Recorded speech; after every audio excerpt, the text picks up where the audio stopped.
السلام علیکم ملګرو. هر یو سفر هغه سړی ژوند ته وکړي او د ملګرو سره وکړي، اخسابنه سړي ته ډېره زده کړه میلاویږي. انسان ته ډېر څه د لیدنې دپاره میلاویږي. انسان ته ډېر داسې ملګري، داسې خلک چې هغه په ګمان کې هم نه وي، په سوچ یې هم نه وي، نو ډېر ښایسته خلک انسان ته میلاږي. په سفر کې ځینې سړي سره ډېرې تجربې ملګرې کېږي. بحرین یو وړوکی ملک دی، خو ډېر د لیدنې ملک دی، ډېر د پرسکون ملک دی. هلته ډېر ښایسته ماحول دی. هلته د ژوند لپاره ډېرې اسانیانې دي. د حکومت طرفه هم په خلکو کې هم. مونږ چونکې 2 میاشتې تېرې کړې، ښه ډېرې خوشګوارې. یو خو دا و چې مونږ ته هلته څومره مونږ پښتانه ملګري وو، د مونږ د علاقې وو، یا د مونږ د علاقې نه اوټ وو. هغو څه چېرته هم څه مونږ ناستی کړی دی، هغو څه مونږ چېرته هم میلاوېدل شوي دي، یا هغوی مونږ ته چې څومره مصروفیاتو باوجود مونږ ته ټایم راکړی دی. لږ ټایم به وای که ډېر به وای، خو ډېر خوشګوار به تېرېدل. هغه وایي چې دا چې هلته صرف احترام و.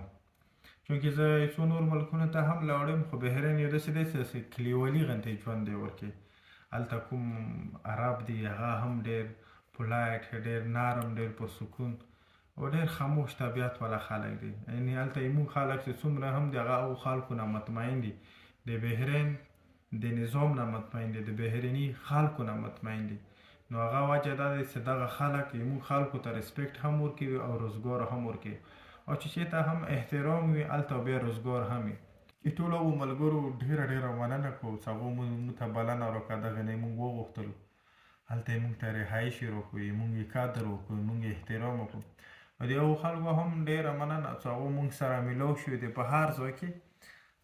په لارې کې مو سره ملاقات شوي، یا د هغو دیرو ته ورغلي، یا هغو مونږ ته زړونو کې کوم ځای راکړی. داسې ډېر خلکو چې هغو سره مونږ ملاقات هم ونه شولو.